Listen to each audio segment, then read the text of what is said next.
The house exhaled. Dust fell from the ceiling in a lazy cloud, shining in the pale morning light that leaked through the dirty windows. I stood in the hallway, barefoot on the cold floor, and for a few seconds I had the strange, stupid hope that everything had been just a dream. I went back to the wall, the one where the shadow had stepped out. Plain, gray, uneventful. The wallpaper was old, but intact.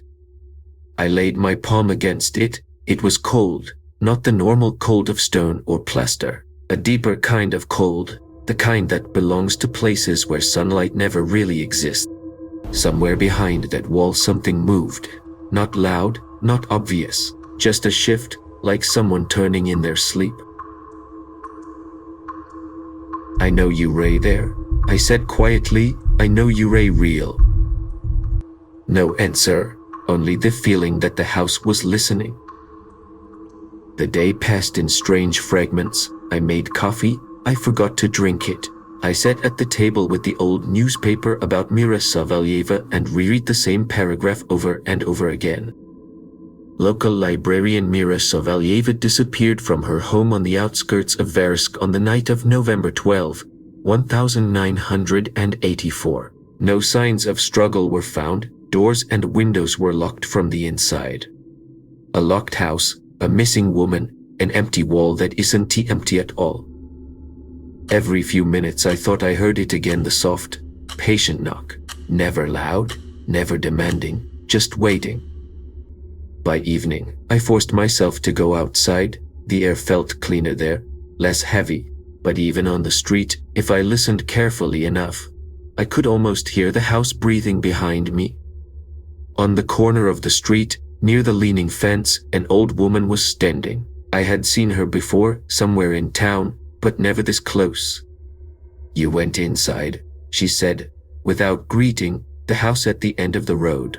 You shouldn't have done that." I tried to smile, but my lips felt dry. "Everyone keeps telling me that," I replied. "Why? What happened to Mira?" "She wanted to leave," the woman finally said. "Not just the town, the life she had. She used to say the walls were listening. We all thought she was simply lonely. Then one night, the listening stopped, and so did she." The old woman made the sign of the cross, then strangely, absent-mindedly, laid her hand on the wooden fence as if checking that it was only wood. "The house keeps what it likes," she whispered, "and sometimes it likes those who listen back." When I turned back to ask another question, she was already walking away, small and bent, swallowed by the evening fog. I told myself I wouldn't stay another night. I packed a bag. I even wrote a message to a friend in the city. "Coming back tomorrow." Long story, I didn't send it. My finger hovered over the screen, then slowly moved away. The truth is, I wanted to know what happened to Mira, what the house was, what the shadow wanted from me. So I stayed. One more night. I watched the clock as the hours crawled by. Midnight, 1 in the morning, 2. The house was quiet, almost gentle. The wind brushed against the windows like a tired hand. At 2:58, I was already sitting in the hallway, facing the wall. No lights, no sound, just me and it. When the clock turned 3:0, the first knock came.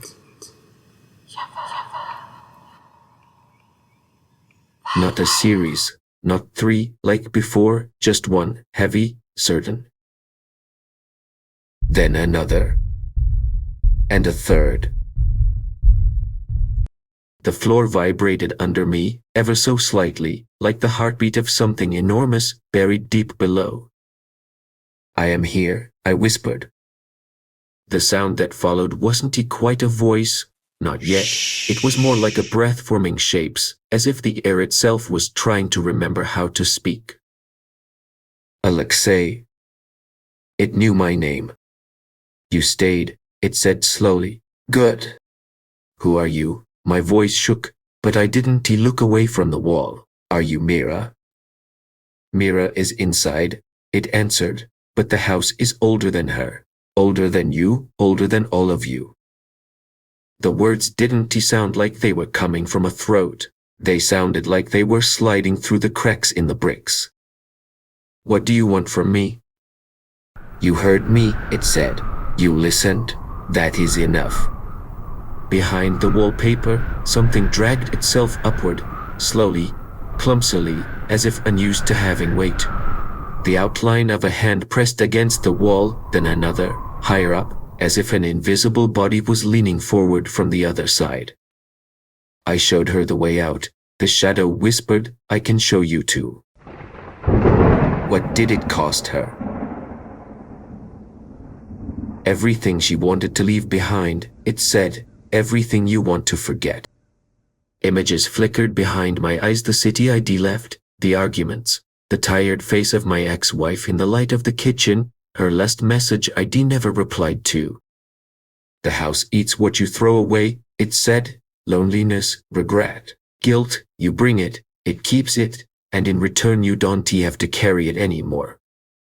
For a moment, I almost believed it, a life without weight, without the constant echo of things I'd done wrong.